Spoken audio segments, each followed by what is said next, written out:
Hello বন্ধুরা, তোমরা কেমন আছো? আমি খুব ভালো আছি। সকাল সকাল চলে এসেছি একটা ছোট্ট মিনি ব্লগ নিয়ে।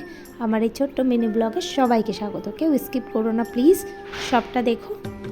দেখো, আমি সকাল সকাল ঘুম থেকে উঠে আগে দেখে নিই আমার অ্যাকোরিয়ামের মাছগুলো কেমন আছে। ওরাও যেন এখন বাড়ির একটা পরিবারের সদস্য হয়ে উঠেছে। ওদেরকে দেখা হয়ে গেল। ছেলে ফ্রেশ হয়ে দাঁড়িয়ে আছে। ছেলের জন্য গরম জল আর মধু নিয়ে নিয়েছি রেডি করে। এবার ছেলেকে দিয়ে আসি। ছেলে ব্যালকানিতে দাঁড়িয়ে আছে, দাঁড়িয়ে দাঁড়িয়ে দেখছে বাইরের পরিবেশটা। সেই রকমভাবে দেখার সুযোগ তো ওরও হয় না। ও মর্নিংয়ে উঠে স্কুলে চলে যায়, তারপর আমি একা হয়ে যাই। আজ দুজনে মিলে একসাথে ব্যালকানিতে দাঁড়িয়ে পরিবেশটা দেখছি আর মধুর জল খেলাম। বাইরের পরিবেশটা আজকে একদম ভালো নেই, চারিদিকটা অন্ধকার হয়ে আছে, যেন মনে হচ্ছে বৃষ্টি হবে, খুব মনমরা। তারপর এসে ছেলের জন্য ভাত বসিয়েছি। ছেলে বলল না আমি কফি খাবো।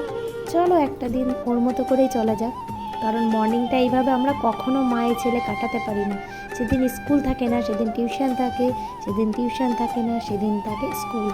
সেই জন্য আজকে দুটোই অফ আছে, এক্সাম হয়ে গেছে। তো ভাবলাম দুজনে মিলে একসাথে মজা করেই দিনটা কাটাই। নো টাইম টেবিল, আজ শুধু মজা করবো আমরা দুজনে।